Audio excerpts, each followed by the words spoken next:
And we are live. Good evening, everyone. Hello and welcome. It's time for another exciting episode of IT Career in Australia channel. And tonight's topic is how to find your first IT job in Australia as an immigrant. Thank you for finding some time to join me this evening. Please, as usual, don't forget to introduce yourselves in the comments. Let us know what you do and join our conversations with your questions and comments. Or at least please say hi in the comments so I know that you're here. And it's nice because we know that we're speaking with some humans there. So I'm Jana Martins. I'm currently working in IT consultancy. I'm passionate about learning more about the present and future of the tech industry. And obviously sharing it on with you on this YouTube channel. So as I said, tonight we're going to talk about how to find your first IT job in Australia as an immigrant.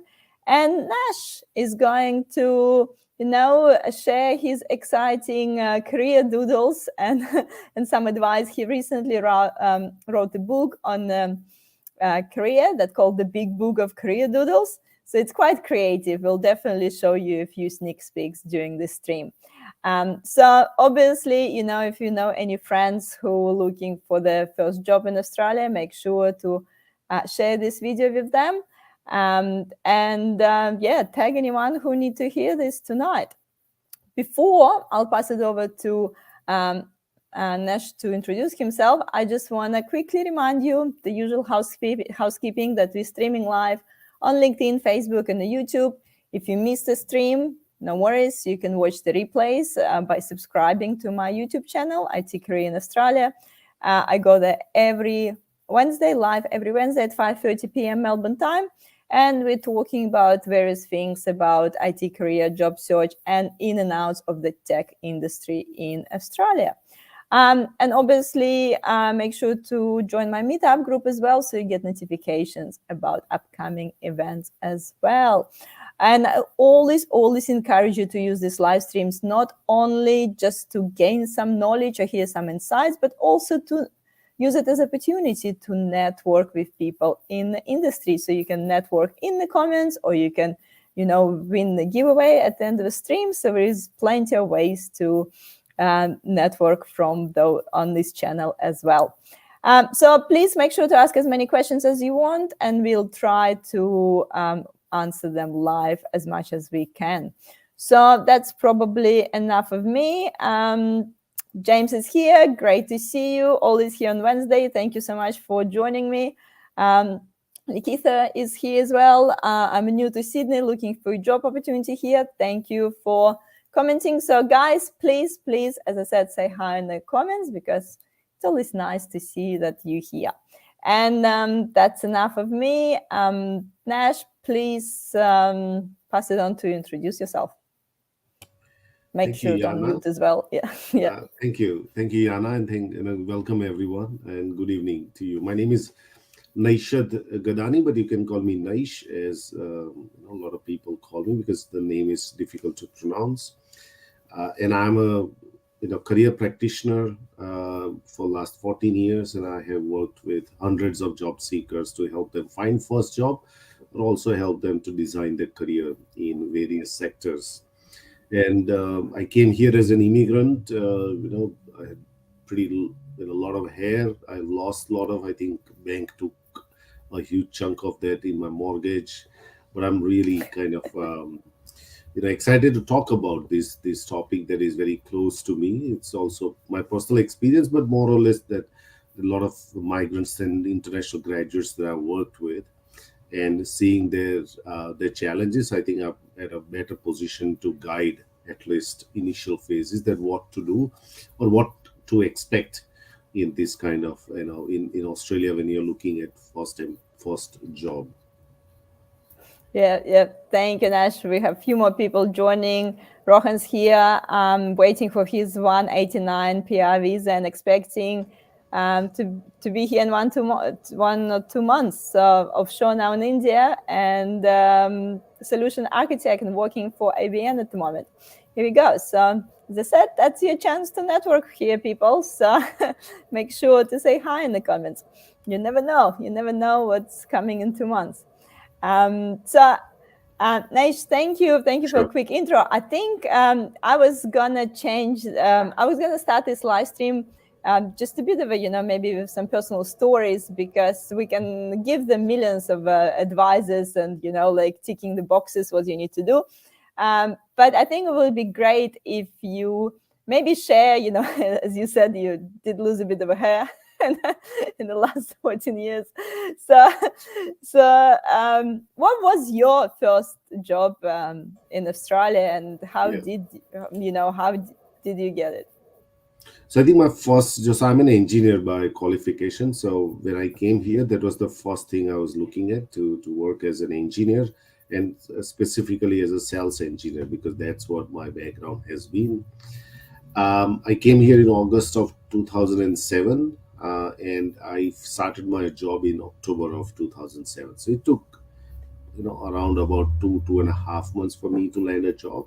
It was a kind of a stressful time. Somebody who's never been unemployed, I think that's one of the hallmark of a lot of immigrants journey, that they never have seen a day of unemployment or even few hours of unemployment, and now they find themselves completely on, like, out of space. That, hang on, what's happening with me? Why am I not able to find work?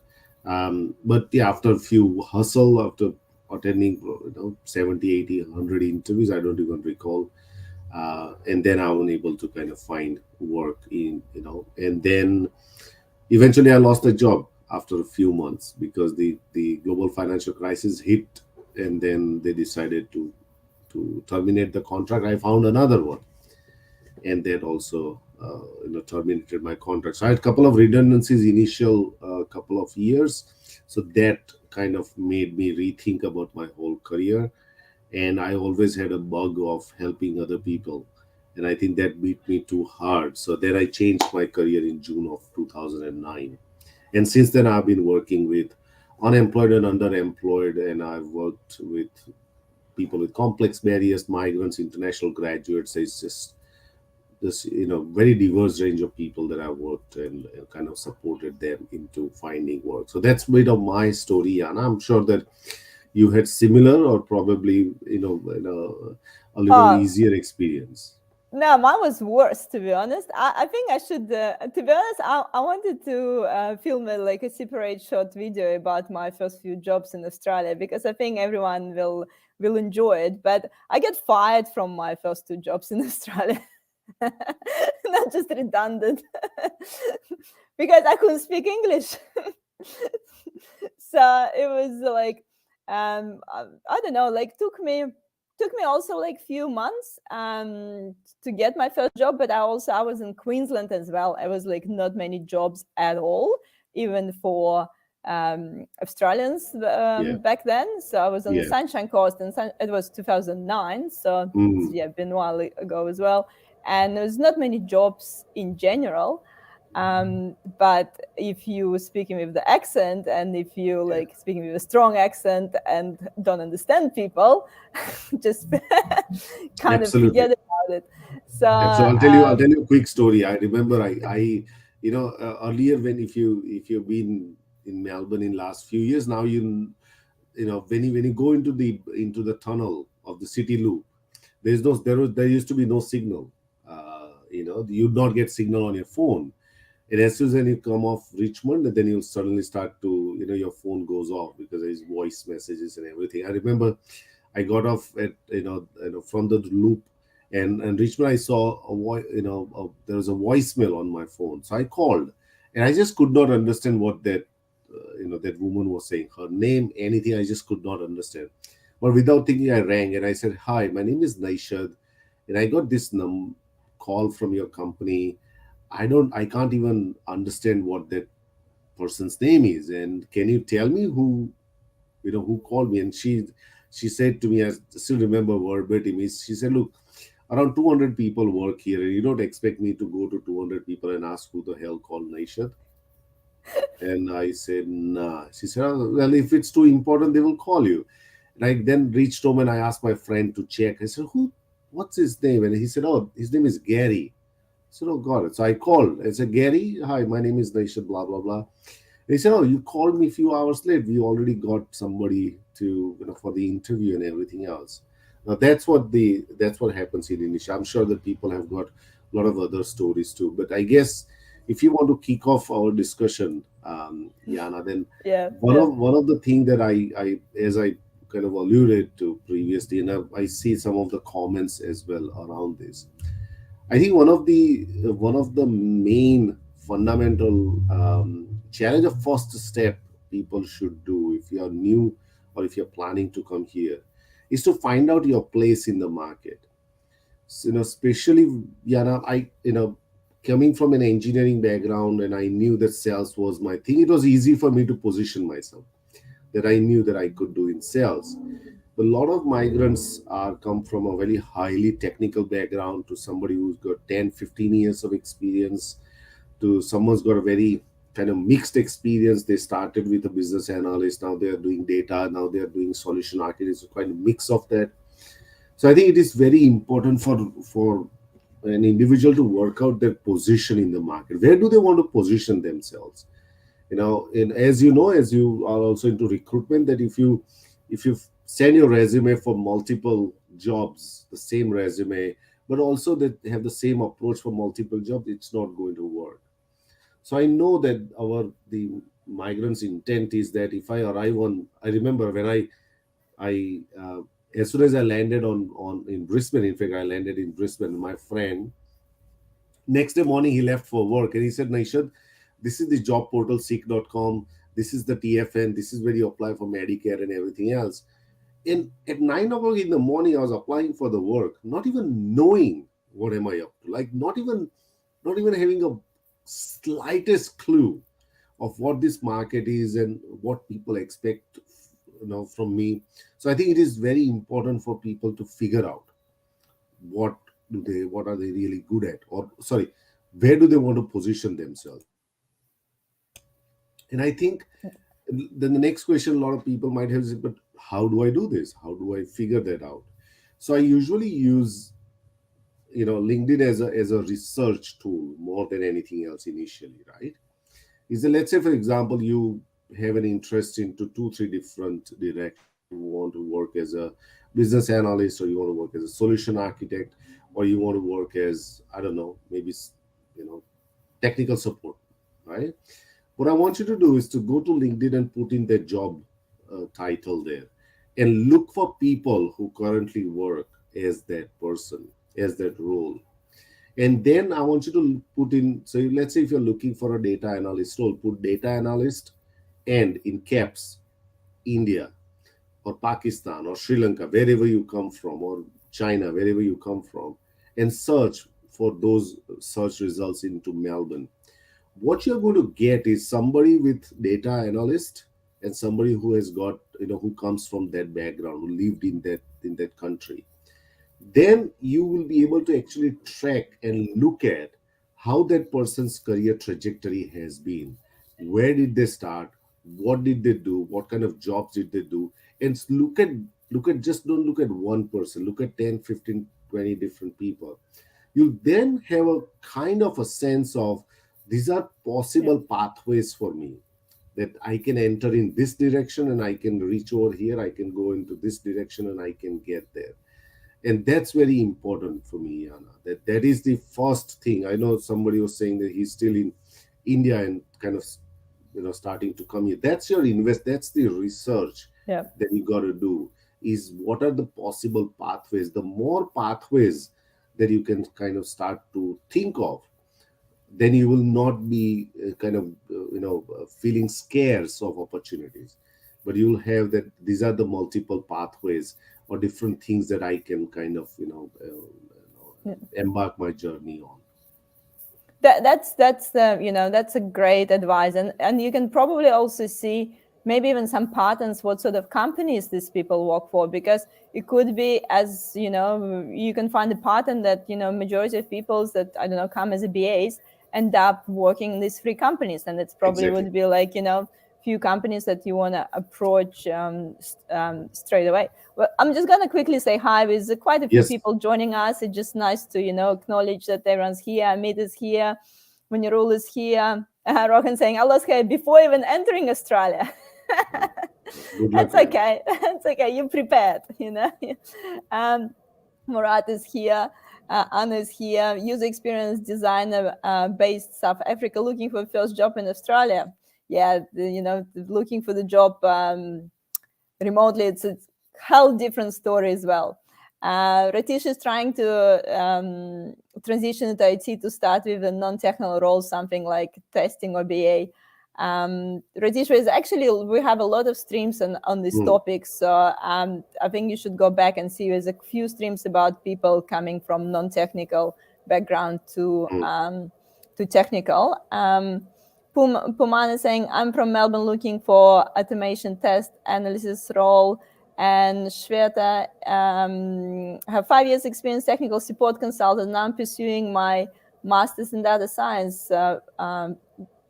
Will my prior experience will be of use in finding data science job in Australia. So she's looking for a Yeah, data analyst job.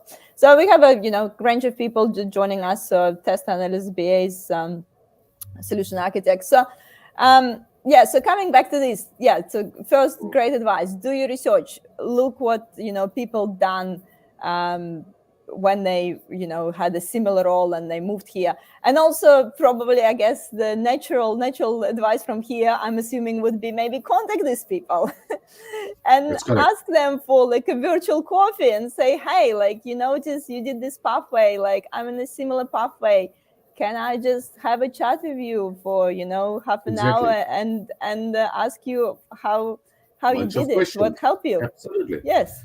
So that's right, yeah. And look, we all love to share about our story. I don't think so that there is, if you ask that, look, Naishad, tell me about your story, about your career, I would leave everything else and say, Yana is interested in me. But if Yana comes to me and says, Naishad, I've seen that you work as a recruiter, can you get me a job? Yana will immediately switch off because Yana believes that, talk to me as a human rather than seeing me as a job title. Talk to me as a human. I want to really understand what do you want. I'm not against helping you. One of our veteran career counselor have said really good line, Yana. They said that if you go and ask for job, you'll get advice. But if you ask for advice, you'll get a job. That's the difference. Is that if you ask people for job, people will say, yeah, you know what, send me a resume, I'll have a look at that. But if you Yeah. ask for advice, people consider that, look, you're kind of interested in learning how to do this rather than being offered to you. And that's Yeah. very, very important for people, for all of us to understand. It's not, and this thing does not stop as your first job too, mind you. This is an ongoing thing that you gotta fundamentally be curious about, where do I go and source information about this kind of stuff. So that's very important, Diana. And I think you have this great doodle Yes, here. That's exactly about this networking paradox. that's Exactly correct. about this asking for job. Um, so, and this is the quick intro. So Nash is actually doing these doodles himself, and he has whole book full of these doodles. So we're Absolutely. gonna show the few of those in this stream today. But this is like a great example. Yes. So do you want to That's correct. elaborate a little bit more here? Yeah. Yeah, so that's correct. So if you see what I've tried to do is that this is a paradox, right? If you see on the one line, it's a proactive one, how job seekers should build connection, but how they end up building connection. The moment I remember when I used to go for the networking event, Diana, back in 7, 8, 9, when there's a recruiter, people will just go like a honeybee. There's like a honeypot, and honeybees are around him or her, and everybody would be talking, right? Because everybody would think, oh God, this is my savior, this is the only chance that I have. Now I can't miss this, I need to get my story across. But if you think about it, that's the last thing that you would want to build your network on. So what's the fundamental thing is they're having a genuine intent to build relationship. It's not a I think everybody wants to be respected about their time. They want to feel important. They don't. I'm pretty sure that when we go and meet, especially I love politicians around this, they really make you feel extremely important. And that is one thing that you can learn. If you have ever met any politician, right, left, center, whichever is your political ideology, if you meet them, they are glued to you, they are listening to you, right? And that's a craft that we all need to master. But having a genuine intent is the most important thing there. So if you want to show that picture again, then I can. So then research and identify networks. Consider, that which are the meetups are happening. So for example, Poonam is saying that you want to, or was saying actively searching for a job into education or tech, ed tech, for example. Go and attend those meet networks such as hackathons, or find out ed tech companies who might run events for their organizations. So how can you go and find networks, not one person but networks of people? And then what you want is, find common and interest, something that you can talk to people having some common interest with them.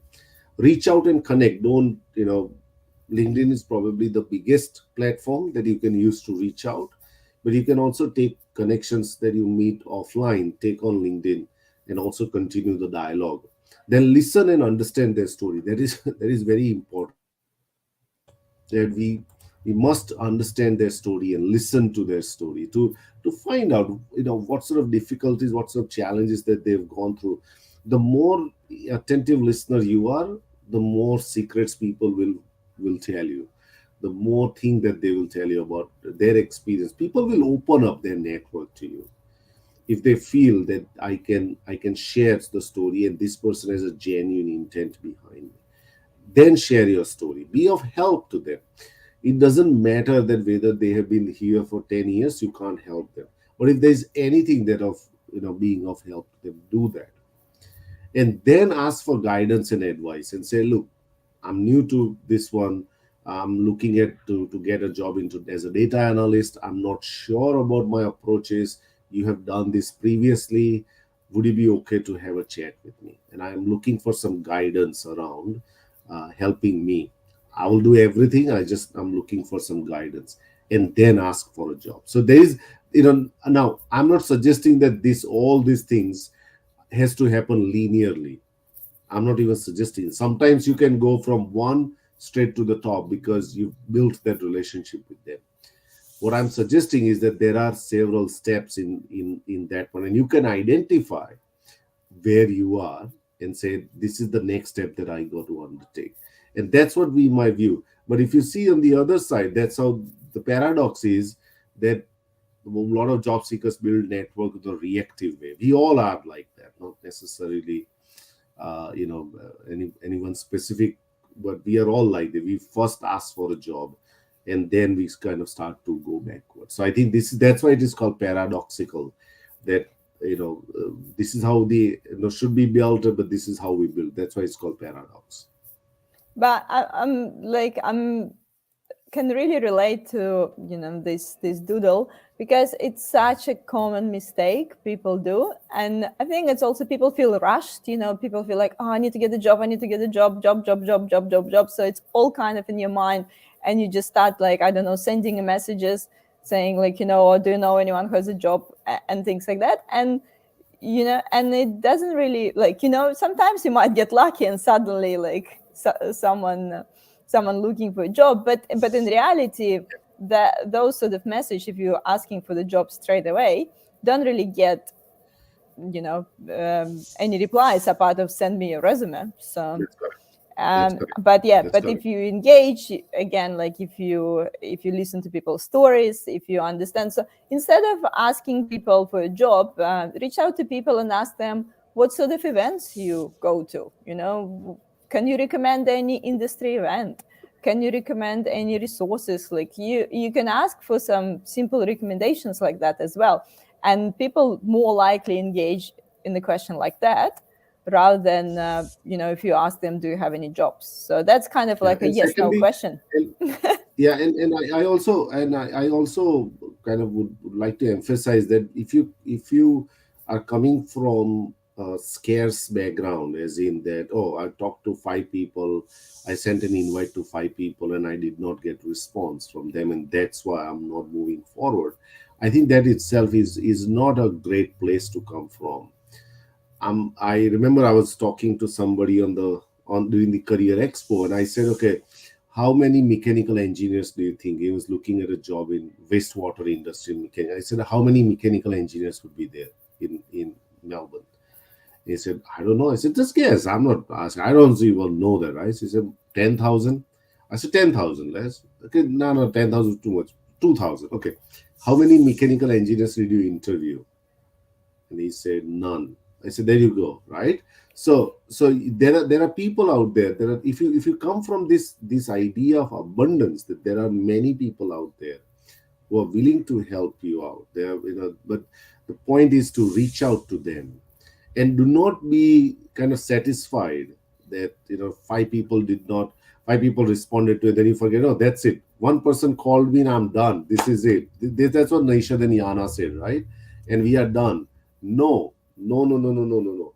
You got to continue to build that network of people that you can pick up a phone call and people will be happy to talk to. But it takes, as I also understand, that it takes months and sometimes years, Yana, to build that. Yeah. I fully respect the hustle of or the challenges that the new migrant face. But that's why the doodle around the shake is very important, to understand that how can you really structure your job search. And in reality, it takes 10 years in the new country to build proper, strong network, to the point that you have like this network that you can reach out at any time. Absolutely. It takes time. It's not happening overnight. And I think there is also, when you're moving and you want to get a job quickly, and that's what you get, like more this like kind of scattered approach. But in reality, yes, maybe your first job will be not the ideal one, but Mm. as you're building those relationship, as people get to know you more, so the next job and the next job will be like easier and easier and easier. Like, as I said, I got fired from my first two jobs and I'm fine. Exactly. Just still here. Still here. Yeah. Yeah. Still streaming. But yeah, exactly. And I think there's a really common question here, and I think everyone asks this question Mm. every time with this topic. Yeah. Puman is saying, nowadays everyone asking for local experience. What kind of local experience will help in finding a T job? That's, I think, the That's a most good, common yeah. question I know, everyone yeah. asks. So if you look at in Australia, most commonly asked question is that whether Yeah. whether Melbourne's got a great coffee or Sydney, and that this is followed by that how come got local experience. And I fully understand, Poonam. It's not it's not an easy place to answer or easy way to answer that. I can only give you a kind of a background of how do you want to consider that question. So a lot of the time, local experience is more about not necessarily your ability to design a program or code or analyze the data, but more about whether you have got the ability to interact and work with other teammates or not, whether you'll be able to fit into the culture or not. That's what they are kind of aiming at, not necessarily rejecting your prior experience. But I guess that how do you bridge that? That's the most important thing. So one of the way that you can bridge that is to get some experience. Not necessarily, IT is very difficult for you to find local experience, right? Otherwise you'll be working for free for some kind of body shopping companies where they would give you some projects and use the labor for free. You would want to be very watchful of that. Now, so there might be some volunteer. I know that some of the organizations offer IT volunteering too. So you go to seekvolunteer.com.au, and if you put in the area of your interest, sometimes there are opportunities available for you to volunteer. But even though you don't get the IT specific, get something that gets you involved, is kind of immersed in the Australian community and kind of work. That is very essential for you to not necessarily to speak English or being able to have a conversation, but just to get nuances of Australian work culture, how they are like. The more that you understand, the more you become more confident when you face an interview question or have a chat with somebody. You also understand the flavor of the conversation. You also understand what matters to Melbournians or Sydneysiders or Queenslanders, what do they really talk about? And that's very important to understand. So it's more to do with your immersion on culture rather than to do with your technical ability. So I would not want you to feel rejected by that. And one of the things that I would say, and let's say Poonam, that you applied for a job, and John or Mary or whosoever calls you and says, "Hi Poonam, I've received your resume. Tell me more about you," and you kind of go over that thing, and then then the person John said, "Yeah, you know what, Poonam, I think we are looking for somebody with local experience." Then you got to say, "Hang on, John, stop. You called me knowing that I don't have local experience, and now you are rejecting me because I don't have local experience." I find that quite oxymoronic. That you're calling me to tell me that I don't have local experience, something that I already know. So I know that sometimes you can't tell exactly the reason. Can you please tell me? I won't be offended. Why are you rejecting me? What happens is that in that case, Yana, is that the other person gets that you can't be taken for ride. It's okay to have those conversations, with people. I remember, Yana, and this still happens with me, that coming from subcontinent, and like a baby boomer, we still kind of have this idea that my manager is somewhere here, I'm not equal to him or her, and somebody who gives me a job is probably sitting somewhere on a high pedestal and I'm somewhere here. So I don't feel very comfortable in having straight conversation. Whereas, Australians don't mind that. Australians say, "Yeah, give it to me." They play their sport like that. They don't care about those stuff. They say, "Yeah, say it to me, lay it down on me. I'm not going to be offended by that."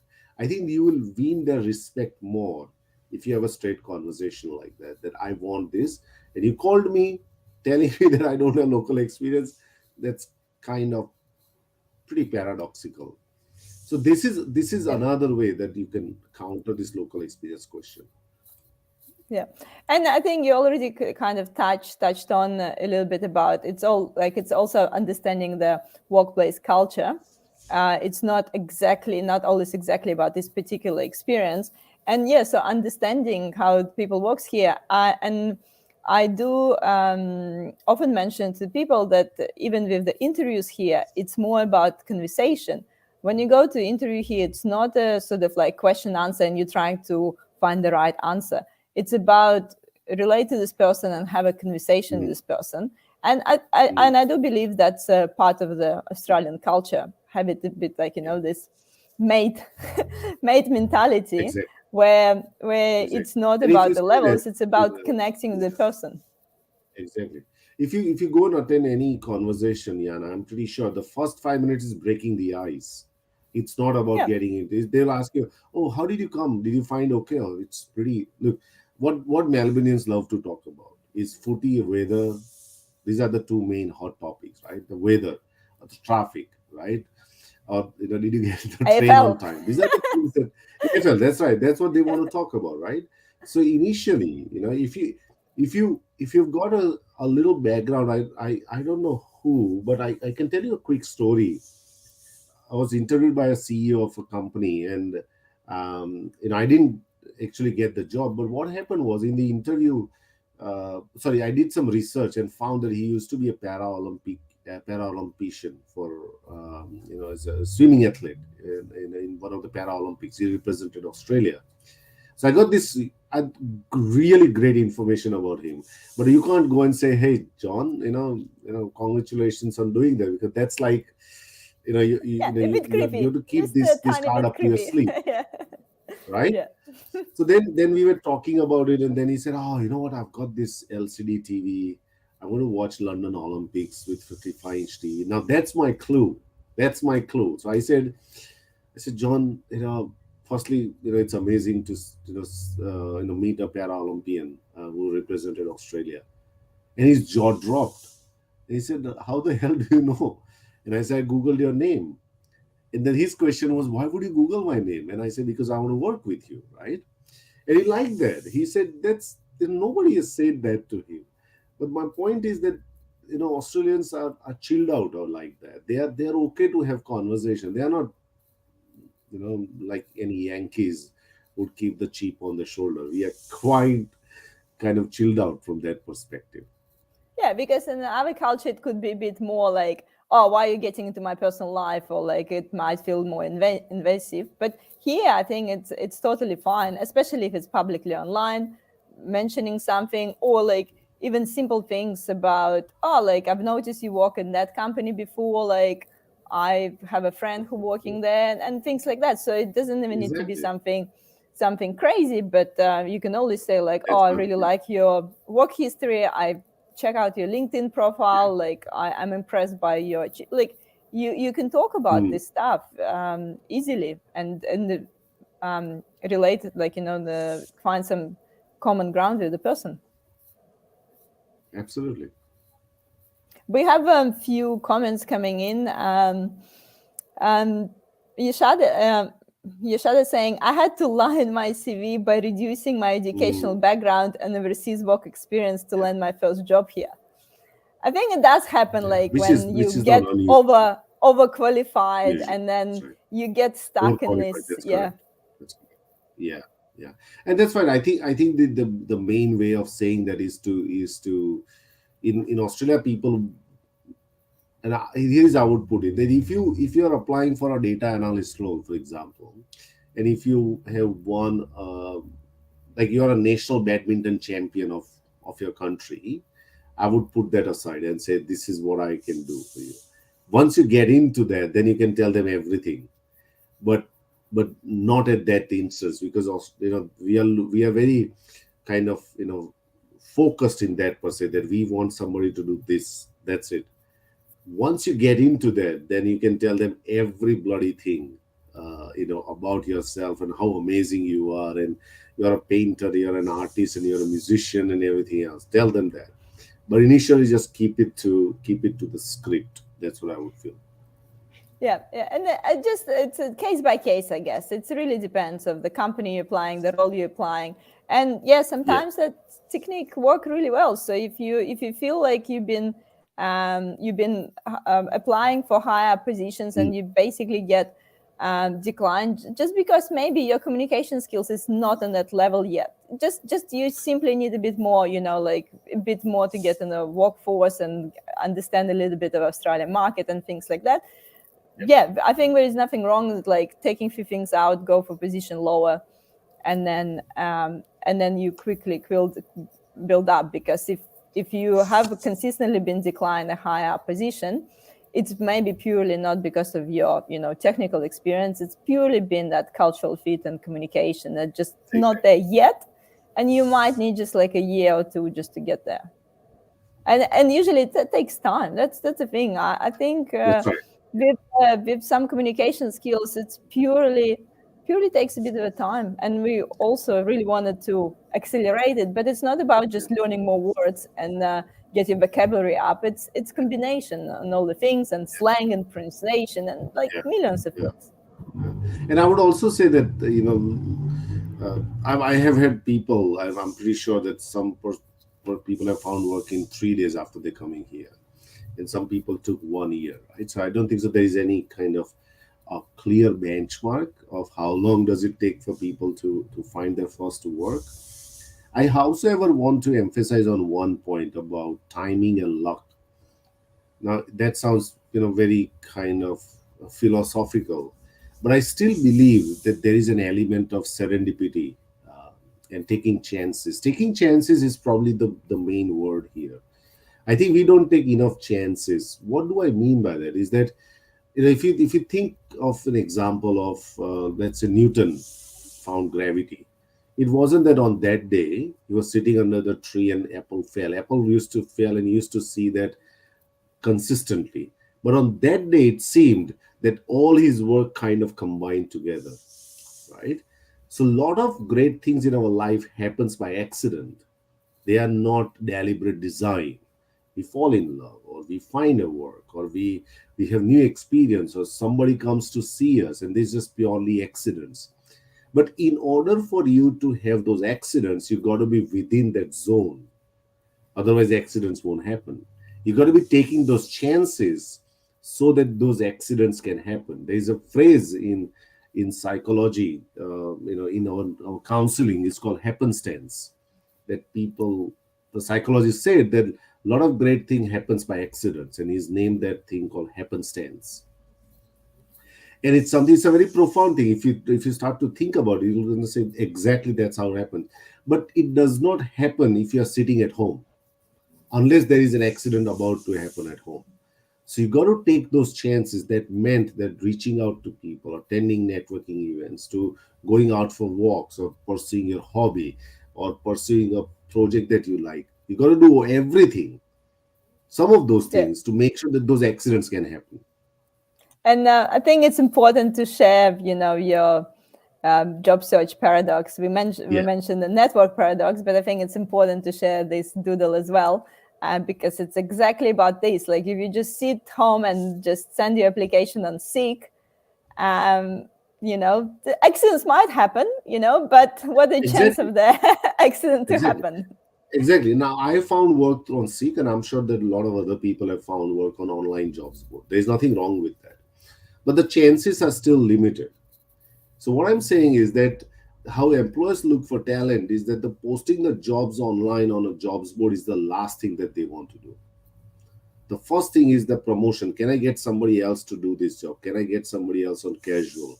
Can we get somebody who could be internally referred? Can we get someone to fill those positions? Or can we look at previous applicants? Oh, we've interviewed Yana before. Call her and find out if she's still interested in the work. Or can we have we received any application unsolicitedly from people? Or okay, we've got a big LinkedIn following. We'll just put it there. Look, we are looking for a business analyst for 6 months doing such and such. If interested, reach out to us. Then they'll look at, are we part of any professional association or organizations that we can reach out to them? Are we getting a lot of internet traffic on our website? Can we put it up there? Can we go to the recruitment agency? Now that's also interesting. Not all the recruitment agencies or recruiters put straight away put the job out there. They will also look at, hey, I've already interviewed Naishadh for BA roles previously. I'll call Naishadh. I'm not going to post the job on Seek because it's expensive, and then I'll be inundated with resumes. The last thing for the job employer to do is to post the job online. But that's the first thing for a job seeker to do. So can you see that how paradoxical that whole thing is? And that's very important to understand. I'm not of the opinion that you should only network and don't even bother about applying for the work. No, you got to do everything. And that's why that doodle on job search shake is very important. Here we go. But That's correct. before we Yeah. move to the shake, I must say, while working in the IT consultancy, so like if I have some project, someone called me on, I don't know, Friday afternoon saying, yeah, and we really want to start this project, we need such and such person. I usually already have in mind who I'm gonna call. So unless it's some completely different project when we never dealt before, then we might go to recruiters, then we might go to post something on LinkedIn, and maybe we'll post something on Seek. But in a lot of cases, like if it's something that we've done before, like I already remember a few people that I'll pick up the phone and call straight away. So, and that's basically, talking about that power of networking and making sure not relying on those advertised jobs. But I think in the beginning, that's probably like, the place where you can, find your first role as well. Absolutely. All right. So this is kind of a metaphor that I've used of a job search shake or a smoothie mixer, whatever that you like to say, is that you got to have a blend of this. You can't just rely on just one blend or one particular shake. You can blend it. You can blend your approach. That meant that you can create your own job search shake the way you like it. That means every day morning when you wake up, you can say, okay, today's job search shake is that I'm going to focus on approaching employers directly. I've got some online applications to do, and I'm going to do some recruiter follow up. That's it. That's what your job search shake. Now, see that there is one thing called try until you like the taste. That means you can continue to adapt and change it, based on your needs are. So my point is that this needs to be more holistic approach rather than just being one thing to do every day. So that's why it is very important to think in this metaphor of job search shake. That means what's in, what can I add to this? Now there might be few other things also that you can think of, to add to this, to make this shake even more interesting. But this is my take on, kind of thinking about job search. Yeah, yeah, not just about. I remember when I came to Sunshine Coast, I was literally was doing door knocking. So I had the resume printed, and I was just going around the shops, knocking in the shops and saying, "Oh, do you want anyone for Christmas?" Like it was literally what I was doing. Yep. There's no LinkedIn wasn't that popular Yeah. back then, I guess. But yeah, Exactly, right. It also depends also on, Yana, what kind of roles you're looking at, right? That's also it. You got to customize your approach based on what kind of roles you're looking at. I know I used to carry a business card in my second or third year of coming here. My resume would be kind of my business card would be my mini resume, which will say yeah, this is who am I, what kind of roles I'm looking at, and skill set, and it will have my phone number. And I got around 50 to 100 printed off, right? But it worked like a charm in my, specifically in my networking events, because out of everybody else, nobody would carry this. And now I'm handing out my business card, like my resume, and people say, "Wow, oh God, this is pretty interesting." People used to keep that. Now you can get, there are digital business cards now, right? That you can actually get. You can actually, give your phone number and everything. Like it costs around $50 or something. It's worthwhile. You can, because you can change everything in the background, but you can keep yeah. that digital card with you wherever you go. You That's can very check smart QR thing to codes do. these days. You can Exactly, do right? scanning, like so many ways you can do it. Exactly. Have you? Yeah, yeah. And Yeah. it depends. Like I think, like especially if you are in some sort of UI UX role, you probably want to have like a fancy digital resume so that people can Yeah. scan QR code and learn the. So it really depends. Yeah. Again, depends of your particular role and your particular skill set. Yeah. We have a few more comments. I'm cautious about the time, guys. We kind of coming to the end of our stream, but there's a few comments here. Puman is actually asking, I also have attended woman empowerment program from Council Center. Should I add it to my technical resume? Yes, you can, provided you can give a background of context to that, right? I think, I would always advise people to, it's like a real estate space. Every line matters on your resume. So if you want to communicate what did you learn out of it and how long the program was and how many participants it, if you want to focus on how it enhanced and makes you a stronger candidate, then I would advise you, yes, do that, please. But just stating that attended a women's empowerment program does not give me any understanding of what it took for you to do that and what did you end up learning. I would also encourage you to think about adding some of those lines or some of the learnings out of it as part of your cover letter. This cover letter is more personalized. You can say, that in order for me to kind of make myself more employable in Australia, this is what I have done, and in which course I've learned about communication etiquettes, email professional writing, whatever that you've learned over there. Then you're really kind of making a strong statement rather than just stating that as a fact. Yeah, yeah. And guys, actually, we had quite a few previous streams about, on resume writing. So I do really recommend just go back. I think it was one with back. We were talking about the tips to improving resume. I would definitely recommend to revisit these. We talk about it with Jonathan as well, do's and don'ts of writing tech resume. So there's quite a few streams on resumes on my channel as well. So I would recommend, because resume is a massive topic. So I would recommend to revisit Yeah. those videos to have a look. Mm. Reed, he's saying, till now I have applied for lots of jobs opening online for various countries, but I never got reply from the sources. Yeah, it's very difficult, Ritik. Even one statement, it's very difficult to say, why you're not getting responses. So when you said And various if you're countries, doing the same as well, like maybe, if you're not getting the reply, maybe you need to change your strategy.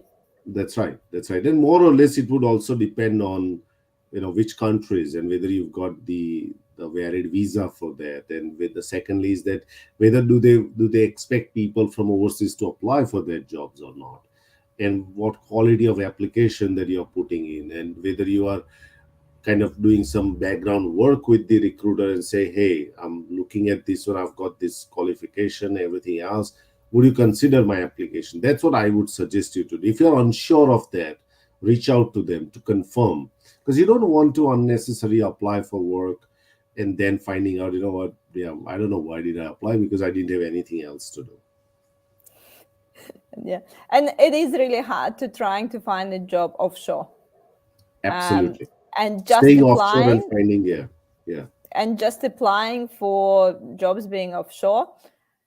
This is a, yeah. So mm, it's just because people, it's really hard to help people, because the sponsorship is a really long and absolutely, difficult process as well. So there's yeah, a lot of things involved. So just kind of applying to the roles in the different countries, probably not the right strategy in the first place. yeah, Because even if the company can sponsor, it's not like they're gonna want to sponsor and just start looking for this. absolutely, Yeah, so it's a really absolutely. case by case. And actually I already have the live stream schedule, I Mm. think in October, talking about the Okay. visas, Oh, visas, brilliant. Yeah. exactly about the visas, because I Yeah. think it's been such a burning topic, Absolutely. that And I it found also keeps someone. changing too. Who like a visa specialist who's Yeah. going to talk about it. It will be good to learn as well.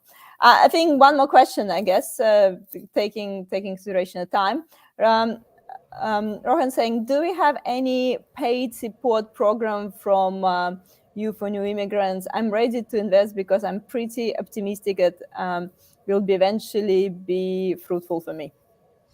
I've not come across, Rohan, any paid support program that is that, whether you pay, or the company pays you. I've not come across with any credible program. The only program that I'm aware of that happens in Victoria, which is called Digital Jobs Program, funded by the state government. And what they do is to get people upskilled in IT skills, and also as part of that, they also kind of offer you a 3-month paid internship as well with a company based on the skills that you've acquired. But that is only available to once you are onshore, and there are also other eligibility criteria that I'm not fully aware of. So you might want to check that out, for anybody for that matter. Digital jobs. You also you can reach out to some career coaches, actually. I think the one who I'll definitely recommend would be Jonathan. So if you're happy to like really invest, and like That's you correct. prepare to invest and do some big like career program, reaching out to Mm, someone like Jonathan. I think Vishal is running some programs. I don't I'm have not sure. Vishal on the stream. Yeah, so there's a few people on LinkedIn who, but Yeah, just do it like privately, so that yeah, you can definitely reach out. When I moved to Australia, I did some government program. They helped me to write resume and write selection that's criteria. correct. That was That's a correct. free program that I did. Yeah, Just it was not particularly for technical. It's more like employability skills. Yeah, more how to write your yeah, resume in kind of Australian and that still style. And happens. yeah That still happens. There are programs that happens. I think AMES runs a program, Australian Migrant uh, uh, Education Services. They run a program. Then there are some state government or even local council funded program too. But that you might have to really investigate. If you are going to go. But they are really valuable programs that I've found. so there are options, but obviously, like if you can start networking people in advance, exactly what Nash said before about start reaching out to people with the similar career paths, start researching the network events. Like if you still have few months before you're coming here, no one stop you to start researching these network events, and it's basically like already accelerate you a bit further in your job search. So when you come here, you sort of already know, okay, so I'm going to reach out to this person, I'm going to catch up with this person for coffee, I'm going to go to this meetup event, and so on. Someone's also checking That's right. Overseas some. Qualified Professionals Program. That's right. That also happens in Melbourne. I think Melbourne Polytechnic runs it, if I'm not mistaken. But that's also worthwhile because they also help with some work experience as well as part of the program. But yeah, it's worthwhile checking it out. So whosoever commented, thank you. Yeah, perfect. Yeah, we can't see your name for some reason. Sorry, Yeah. LinkedIn not showing the name. So guys, unfortunately, it's only like a few minutes left our stream. Let's quickly, summarize what we talk about today.